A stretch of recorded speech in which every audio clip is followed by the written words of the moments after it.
A shocking military paradox.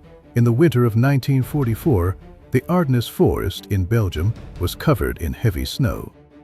The -20-degree wind cut through every inch of exposed skin like a knife, searing and relentless in the frozen darkness.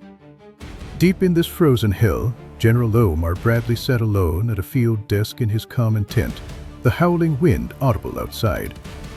The map spread across the desk flapped in the cold wind, and he pressed paperweights onto its four corners before looking up. He picked up the casualty report that had just arrived, gripping it tightly, his knuckles turning white from the force of his grasp. The numbers on the report were old and cruel. On paper, this battle was a victory, but the truth told a very different story. The Allies had advanced the front line and recaptured key positions, but American casualties were 4 times those of the enemy. Bradley had more tanks, more planes, more artillery, more men. He had every advantage needed for war laid before him. So why were his soldiers still falling row by row on the frozen soil, leaving trails of startling bloodstains in the snow? The answer moved in silence. 400,000 German soldiers, outnumbered, outgunned, their supply lines severed, were still winning. The war was already lost, but they were still winning. Man for man, the German soldier was the most dangerous on the planet.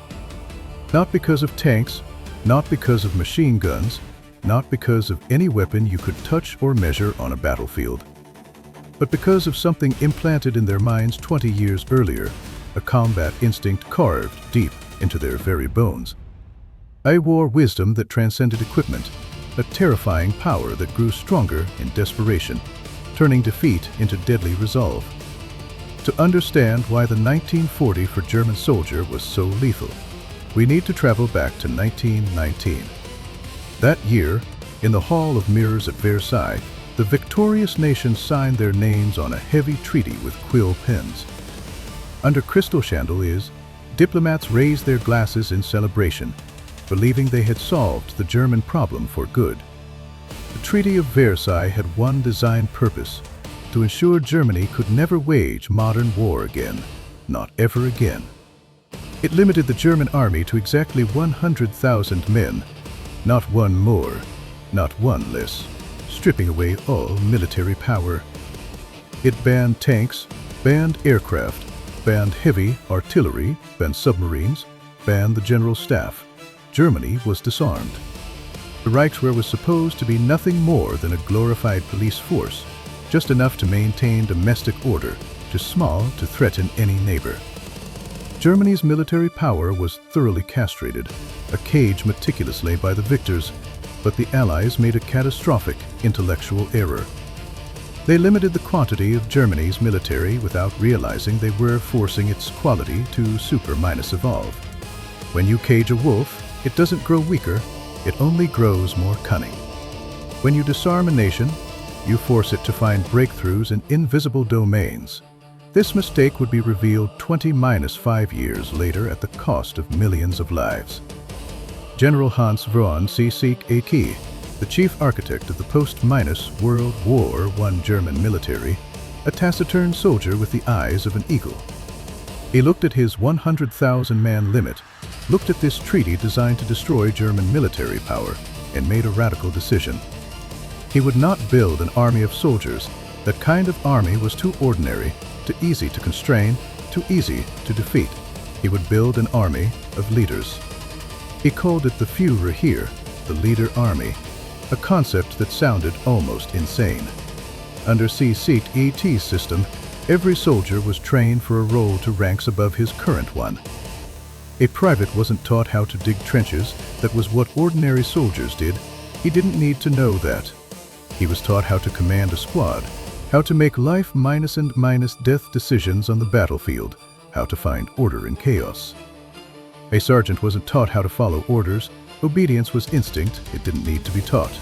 He was trained to lead a company, to understand the broader battlefield situation, to see the entire battle on a map. Every corporal was a shadow general. Every soldier possessed vision and ability beyond his rank. This was called the 2- rank rule, and it transformed 100,000 men into 100,000 potential officers.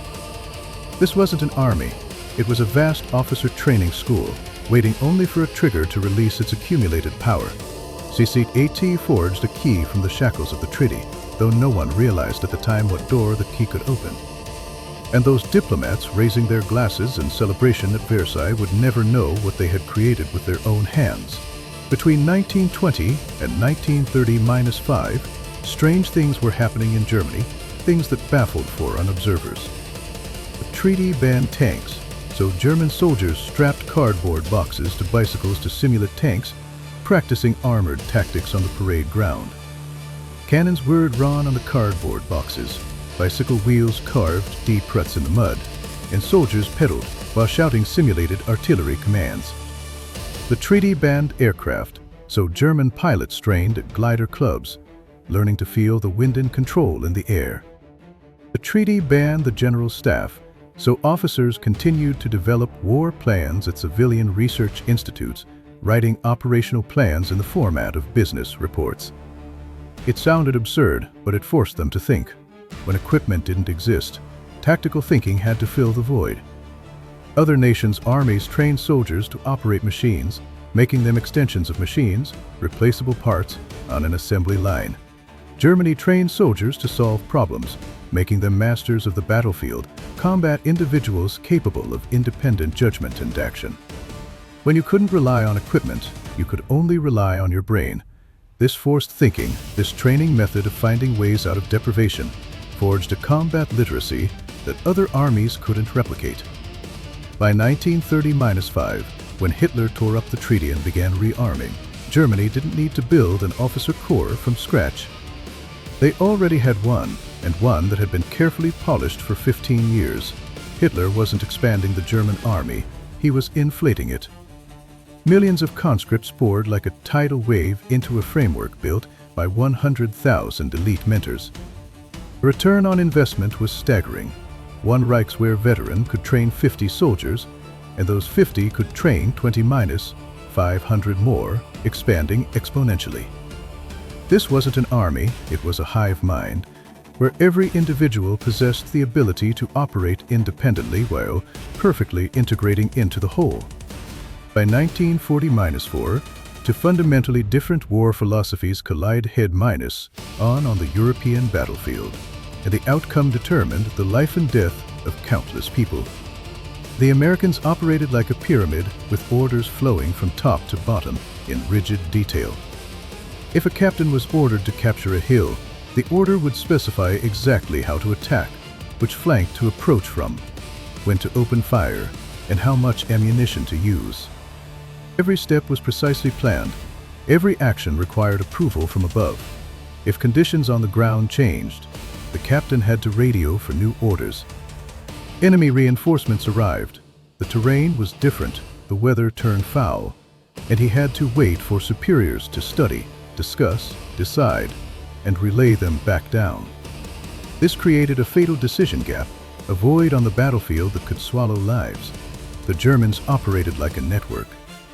The high command didn't tell a sergeant how to capture a hill. They only told him what objective to achieve and gave him full freedom to decide how to do it on the spot. They called it Auftragstaktik, mission minus type tactics, a revolutionary concept that pushed decision minus making authority to the front lines. American officers told soldiers how to fight, German officers told soldiers what to accomplish. The difference sounds small enough to be ignored in peacetime military papers. But in combat, on a battlefield riddled with bullets and artillery fire, this was everything. This was the line between life and death. Imagine this scene. An American infantry squad is moving through a French village, the stone-paved road lined with the wreckage of houses destroyed by artillery, the air thick with the smell of gunpowder and dust. Suddenly, machine gun fire erupts from a stone building 50 yards away, bullets striking the stone wall and sending chips flying, several rounds whizzing past soldiers' helmets. The entire squad drops behind a low wall for cover, hearts pounding, breathing hard. The sergeant reaches for his radio. "Lieutenant, we've got a machine gun nest, second floor window, requesting instructions." The lieutenant is 200 yards away. He can't see the building, He can't assess the situation. He doesn't even know which direction the machine gun is firing. He can only radio the captain. The captain pulls out his map, studies the coordinates, calculates the fire zone, and decides to call for artillery support. The artillery command confirms receipt, calculates the firing solution, adjusts coordinates, and loads the shells into the breech. 15 minutes have passed since the first machine gun burst. 15 minutes of that machine gun nest pouring fire upon them. 15 minutes of soldiers cowering behind the low wall, praying the bullets won't find them, praying they would survive. Now imagine another village, another day. A German squad advances over the same terrain, and the same thing happens. Machine gun fire erupts from a stone building. The squad takes cover, but the German sergeant doesn't reach for his radio. He's already scanning the building, his gaze sharp as an eagle, his brain running at full speed. First floor, second floor.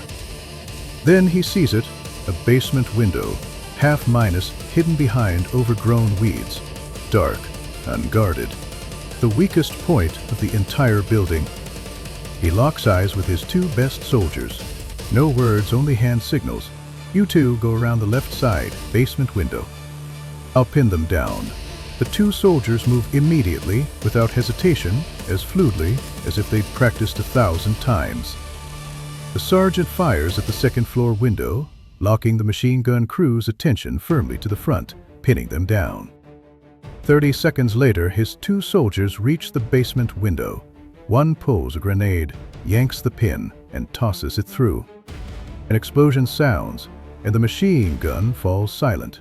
Just 3 minutes since the first machine gun burst erupted. 12 minutes. That's the difference between waiting for permission and taking initiative, the distance between life and death.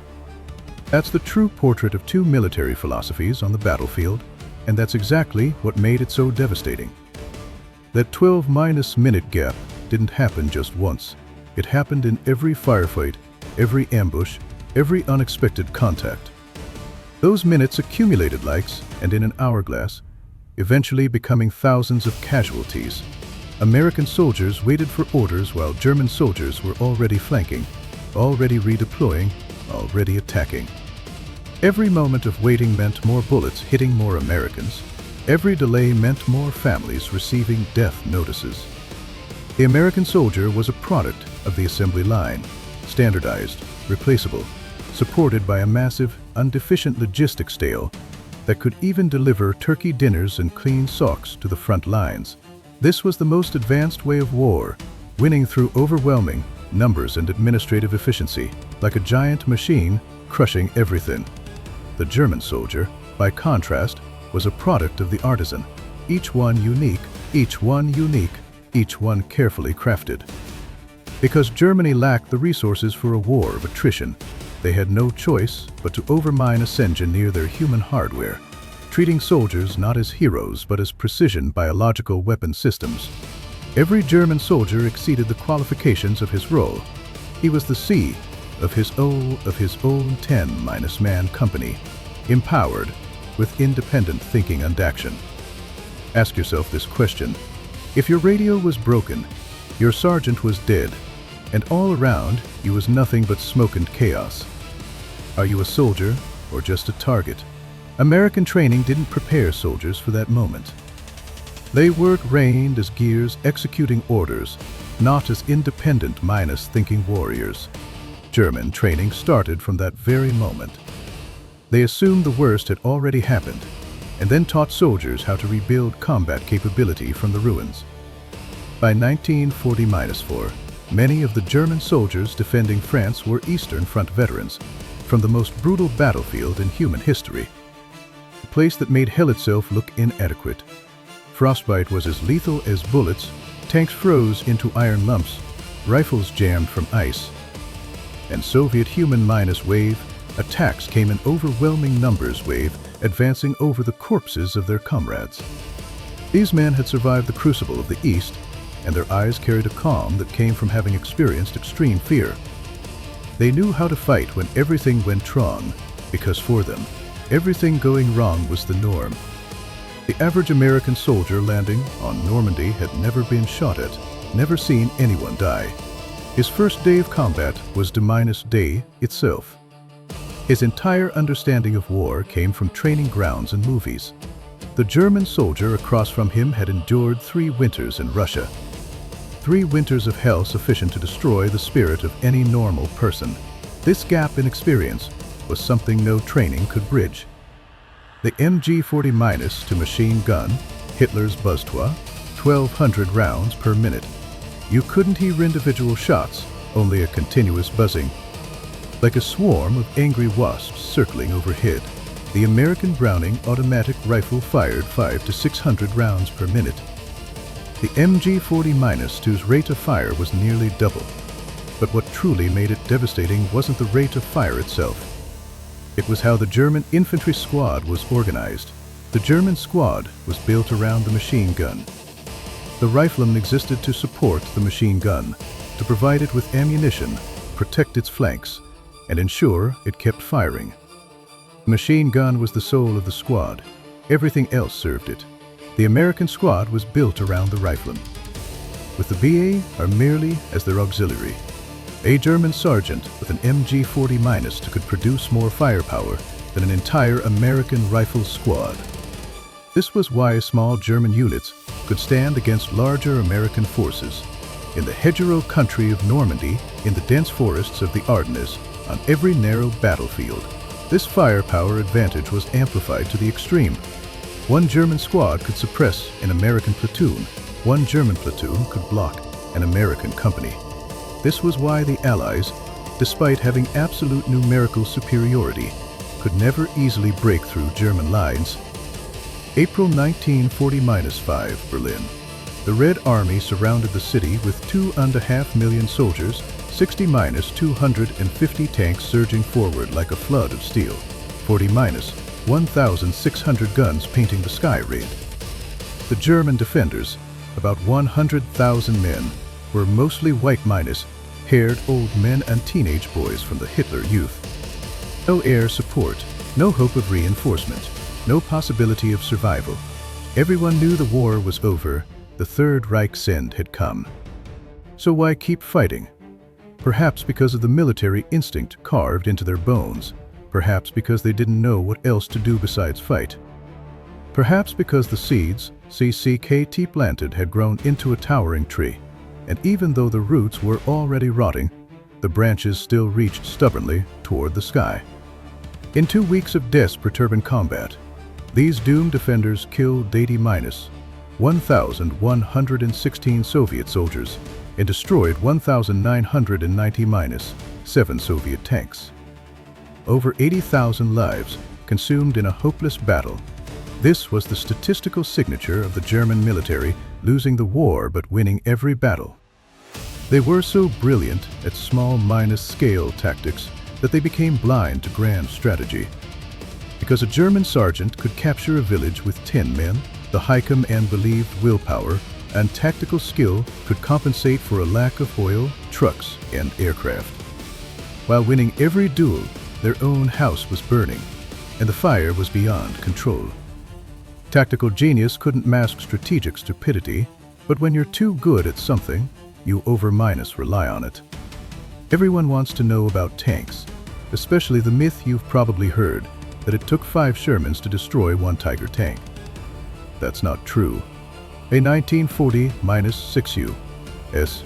Army study of 30 tank -tank engagements, Sherman versus Panther, showed a kill ratio of 3.6 to 1 in favor of the Sherman, not the other way around. In long-range frontal engagements, the Sherman was indeed at a disadvantage, as the Panther's long-barreled gun could penetrate Sherman armor at greater distances. But American doctrine never relied on frontal engagements. Flank it, call in air support, use tank destroyers. Fight smart, not fair. War was never a knight's duel. Victory belonged to the smarter side. And what everyone forgets is that Tiger tanks were rare. During the entire war, Germany produced only about 1,300 of them.